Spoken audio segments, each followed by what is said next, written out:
Estamos en Paneo Semanal por esta Sol 106.5 FM. También en YouTube, en nuestro canal Paneo Semanal y en el canal de Sol 106.5. Y en nuestras redes sociales, Paneo Semanal. Estados Unidos, Luis. Bueno, Estados Unidos, esta semana hemos tenido muchas noticias provenientes de ahí.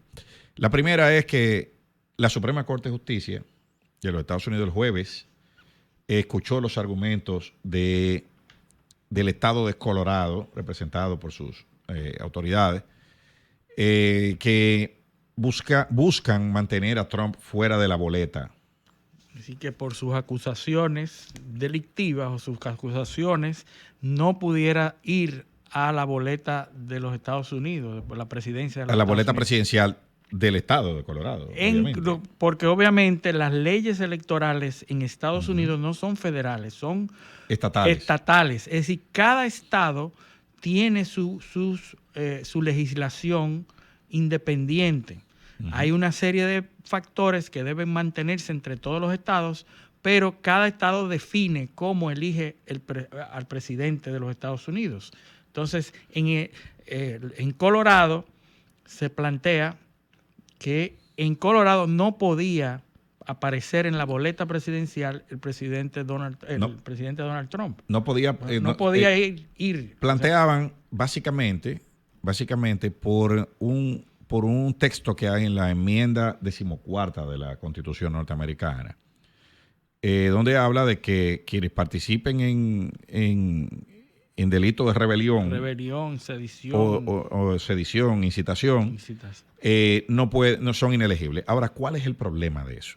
Bueno, eso era pensando en una traición, ¿verdad? Sí, pero en aquellas condiciones entre los estados. Pero no habla de inelegibilidad. Uh-huh. Lo que habla es de mantenimiento de las posiciones. Uh-huh. Cannot hold, es que dice. Uh-huh. Tú ves, eso es para autoridades que estén en funciones. No pueden mantener la posición. Si se demuestra que está actuando en contra. Ahora, de eso. ¿Cómo se le demuestra a una autoridad en función que está actuando en esa dirección? Con un juicio político. Claro, para sacarlo. Entonces, por eso dice cannot hold. Lo que cree es el tipo. Sí. El tipo penal, vamos a decir, la conducta a sancionar la crea esa norma, pero a Trump no se le aplica porque ya no es presidente. Ya no es presidente. Porque no dice run, dice hold. ¿Entiendes? Sí. No dice aspirar. Hay que explicar que esta estrategia se logra o se edifica o se usa por aquellos demócratas que quieren eliminar a Trump de la boleta norteamericana. Claro, los demócratas dicen, vamos a apelar a la Constitución que tiene en su enmienda 13 esa previsión 14, para que Trump no aparezca en la boleta y eliminar ese problema. Dice hold, o sea, mantener la posición. Y la otra es que no habla del presidente. O sea, te habla de autoridades congresuales, pero no del presidente. Porque ¿por qué que se hace eso? Esa enmienda, la 14ª de la Constitución de Estados Unidos, forma parte del grupo de enmiendas de reconstrucción que se votan después de la Guerra Civil.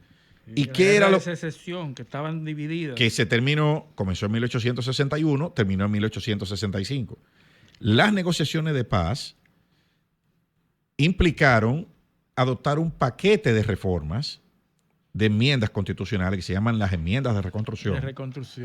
Entre las cuales está la enmienda 14. El primer paquete eran 10 enmiendas y de ahí las que se fueron añadiendo fueron después de la Guerra Civil. Entonces, ¿qué es lo que quería esa enmienda? Esa enmienda lo que quería evitar era básicamente que hubiese una rebelión de autoridades electas en contra de eso. contra la unidad, de la integridad del State of the Union. del Estado. O sea, si usted se rebela, nosotros lo sacamos del usted no se puede quedar en el poder. ¿Entiende? Garantizar subordinación de las autoridades. Para que nadie se le ocurra estar desde el Estado a que a nadie se le volviera a ocurrir. Se le volviera a ocurrir porque ya se sucedió. Ya había pasado, entonces quisieron prohibir eso. Entonces, ahora, ese es el punto. La otra cuestión que surge en esos debates es si un Estado tiene la posibilidad de impedir que alguien aspire, cuando ya la Constitución tiene un remedio y el sistema penal tiene normas para castigar esa conducta. Sí. El juicio político. Dicen los jueces de la Suprema Corte de Justicia en el debate, porque ellos plantean preguntas a los acusados, a los acusadores y a los defensores. Plantean preguntas donde dicen, darle ese poder a un Estado sería un peligro. Para la Unión. No. Y para la federal. Es un atentado contra la democracia. Completamente. Porque si yo no quiero que fulano aspire, pues yo lo saco de la boleta. Pero un Estado afectaría a todos los demás. Y si es un Estado si es California, que tiene 55 votos electorales, que dice, no, fulano aquí no va a aspirar. No hay manera. ¿Tú entiendes? No puede ser presidente. Ese es el verdadero complot en contra de... Claro. Entonces, eso es lo que dicen. Pero si hay leyes que castigan eso para las autoridades en función y para quienes no son autoridades, ¿por qué hay que darle al Estado esa posibilidad de bloquearlo? Vayan a los tribunales ordinarios. Sí. ¿Qué pasa? Que los tribunales ordinarios no establecen, la Constitución norteamericana no te hace inelegible para aspirar por estar condenado. No. Y ese es el problema. Hay un vacío legal. Ni condenado ni demandado. Exacto. Ni acusado. Exacto. Porque no estamos hablando de condenado, porque no ha habido ninguna condena todavía. No, claro que no. ¿Por qué todo esto es tan importante? Muy sencillo, porque el 70... ¿Tú acuerdas de la estadística que leímos aquí? Sí, de los 4 estados más importantes. No. Entre los votantes demócratas, más del 70% entienden que Trump no va a ser candidato. Sí, porque la narrativa que hay impuesta por los medios es que no va. Porque tiene tantos crímenes y delitos, y está acusado de tantos crímenes y delitos que no va a ir. Entonces, y los demócratas están apostando a eso. Exacto. Esa es la única apuesta. Casi 3/4 partes de los votantes entienden que él no va a ser candidato. Y el único sitio donde pueden parar eso es en la Suprema Corte de Justicia. Señores, eso es tan así que en el Partido Republicano, en Arizona, donde Trump no es parte de las primarias republicanas, sino Nikki Haley salió a una votación. Ninguno sacó más que ella. Siendo la única candidata, perdió. Exacto. Perdió porque los votos en blanco fueron mayores que los votos a favor de Nikki Haley. O sea que, entonces no hay de otra. No hay de otra. Trump es el candidato republicano.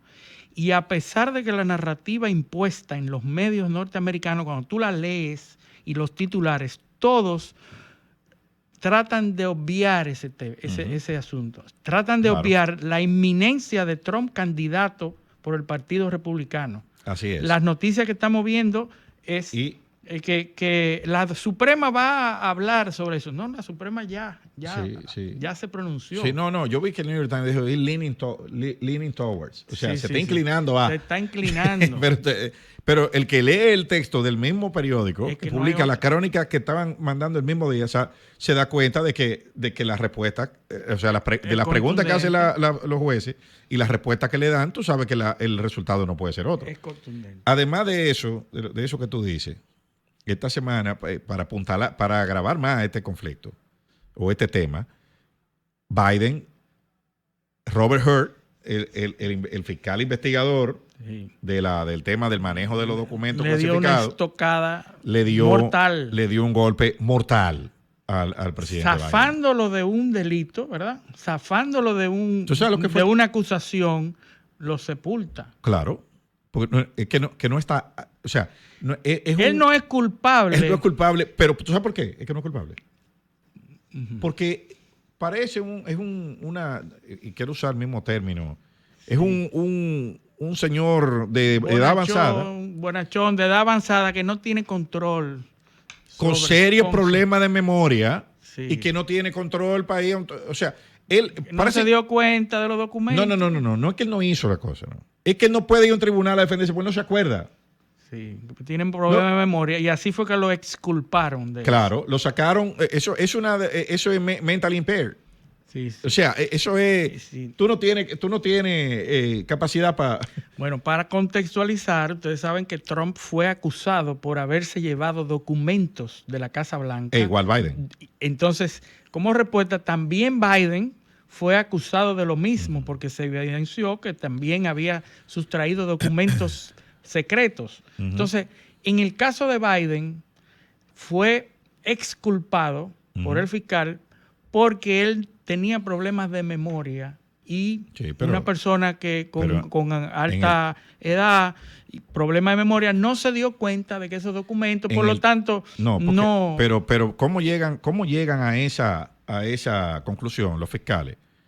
Porque le hicieron preguntas y él no recordaba cuándo fue vicepresidente. O sea, en el interrogatorio, ¿cuándo usted fue vicepresidente? No pudo responder. No pudo responder. Y le preguntaron cosas de su periodo de vicepresidencia con documentos que él firmaba y no se acordaba, no lo recordaba. Tampoco recordaba, le preguntaron cuándo murió su hijo, no lo recordaba. Él fue declarado inocente o exculpado de eso porque tenía problemas mentales, problemas de memoria. Entonces, él da una rueda de prensa. Sí. Diciendo que cómo va a ser que él no se acordaba de la muerte de su hijo y usó términos, palabras un poco subidas de tono. Pero en la misma rueda de prensa dice que él habló con el presidente al-Sisi de México. Sí, el presidente de México. O sea, el presidente de Egipto. De Egipto, para hablar un tema de Rafah. De Rafah. De Rafah. Era un tema, claro. Bueno, no, que eso es un lapsus lingüe porque él estaba hablando de la frontera. Sí. Pero no, y que las dos tienen pirámides. Sí, claro. Imagínate. Andan los memes diciendo que sí, que se pudo equivocar porque los dos países tienen pirámides. Pero todo esto viene porque en las últimas 2 semanas él ha hablado con 2 presidentes muertos. Sí, también. Habló con el presidente Mitterrand, que murió en 1997. Que recientemente habló con Sí, que recientemente habló con Mitterrand. Y que también habló recientemente con Helmut Kohl. Es canciller alemán que murió en el año 2017. O sea que yo me imagino que fue una sesión de Ouija o de espiritismo para hablar con ellos dos. Porque imagínate. Pero esto se agrava, agravando el hecho de que Trump parece ser, es inminente la candidatura de Trump. Él es el único candidato porque había una candidata demócrata que se retiró también. Sí, y vimos también que apareció sorpresivamente esta semana, después de eso, Michelle Obama. En un acto, que también, por cierto, se confundió porque habló de Harvey Weinstein. También. Dijo que le agradecía mucho que era una persona que terrible lo que está pasando en Estados Unidos. Y Whoopi Goldberg, que estaba atrás de ella, aplaudió. Hasta con los pies. O sea, que imagínate tú por dónde va. ¿En qué manos están los Estados Unidos? A contrapelo de eso, vimos una entrevista con Tucker Carlson. También. Hillary. Hillary también. Acabando con Tucker Carlson, diciendo que era un puppet, una marioneta de Putin. Pero vimos que Putin, en los primeros 25 minutos de la entrevista, dio una clase de historia. Una cátedra. Una cátedra de historia. Sí. Historia rusa. Analizada desde su punto de vista, obviamente. ¿Tú recuerdas que claro, obviamente. ¿Tú recuerdas que nosotros aquí analizamos el discurso previo a la operación militar? A la incursión. Que está en internet. Yo le exhorto a que lo busquen. Sí. Es una pieza, es una clase de historia. Yo creo que, bueno, muy coherente. Yo no había visto una cosa completamente coherente con la entrevista. Sin teleprompter en el video, sin editar. Sí. Es una clase de historia de 90 minutos de la historia rusa completa y de la región, de la situación de la región del Donbass. Sí. De cómo, o sea, desde el siglo IV hasta el año 2022. La Rus de Kiev. Desde ese momento. ¿Entiendes? Entonces, a mí me parece que en Occidente, ninguno de los líderes que tenemos ahora son capaces de dar una clase de historia de su propio país. Y por eso lo hace. Porque claro, el público a que está dirigido es un programa, ¿verdad? Es un programa. Claro. Y más del 95% de los, del auditorio no entiende ni sabe de eso. Yo me imaginé a Biden hablando de la historia de Estados Unidos. No, jamás. Por 15 minutos. Ni Biden ni Trump. No 90 minutos como lo hizo Putin, ni 30, no. 10 minutos corrido hablando. No, ni Trump o a Trump. Tampoco. Ninguno de los dos. Trump, explícame la historia de Estados Unidos. No hay para ver si dura 10 minutos. Y si nos vamos a Latinoamérica, yo no quisiera ni imaginarme. Explicando la historia de su propio país, 10 minutos a un candidato o a un presidente. O sea, esa persona, Putin, usted puede estar de acuerdo o no, seguidor o no, yo no. Pero es coherente. Eso, pero tiene coherencia. al hombre hay que reconocerle que tiene capacidad y un dominio importante en los temas geopolíticos. Sí. O sea, eso que pasó ahí, y nosotros lo hemos analizado muchas veces aquí, eso que pasó en Ucrania no fue de la noche a la mañana. Eso tenía años gestándose. Años gestándose, así es. Eso tenía años gestándose y hay que ver, y lo hemos dicho también, que se habla de Putin es un dictador. Bueno, pero Zelensky es un golpista. Sí. ¿Entiendes? Porque ¿cómo llegó Zelensky al poder? Después de un golpe de Estado, patrocinado por la CIA. Claro. O sea, la revolución del Maidán. ¿Entiendes? Entonces, aquí no son... no hay santos en ningún lado. En ninguna parte. Todo el mundo ha metido la mano ahí como ha podido. Incluyendo los Estados Unidos. Pero claro. Sus incursiones a favor del golpe. Y es lo que dice Putin. Pero nosotros firmamos unos acuerdos en Minsk. También. Y después los mismos que lo firmaron. Declaran que no. Lo firmamos, pero no tenemos la intención de cumplirlo. Exactamente. Lo firmamos. Alemania, Francia y ¿cuál fue el otro país? Fueron 3 países que fueron los garantes. Sí, Alemania, creo que... Alemania y Francia fueron 2 de los 3 garantes. Y los 2 han salido a la base de la mano. No, nosotros no. Pero no más adelante, los acuerdos que se hicieron en Turquía tampoco. Tampoco, que estaban listos para firmarlo, que ya estaban inicialados inclusive. Y bueno, pues después decidieron que no. Ahora, uno de los mensajes, tiene muchos mensajes la entrevista. Y es bueno verla.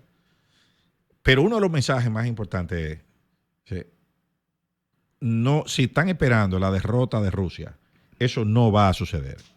Nosotros estamos dispuestos a lo que sea. Y vamos a seguir. O sea, estamos dispuestos a lo que sea. Ese es el mensaje. Y para mí tiende una posibilidad de sentarse con ellos a dialogar y a negociar. Yo me siento donde ustedes quieran, pero no me van a derrotar. Eso es lo que está diciendo. Y esa es la realidad. Y habló también de las sanciones y del el asunto económico que han hecho.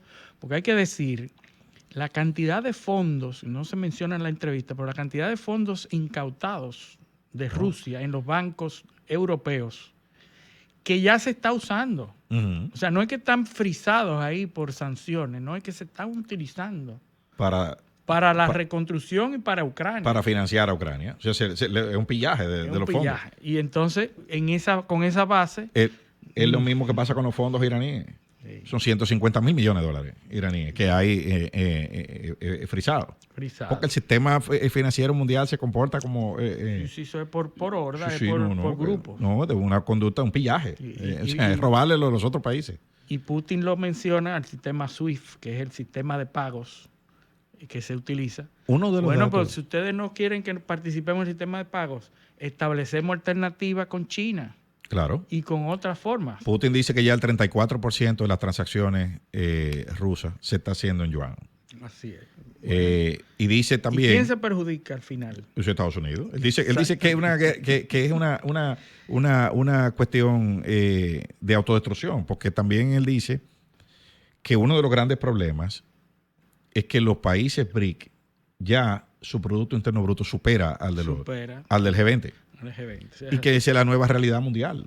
Bueno, hay que sentarse con él, definitivamente. Va a haber que sentarse con él y con ellos.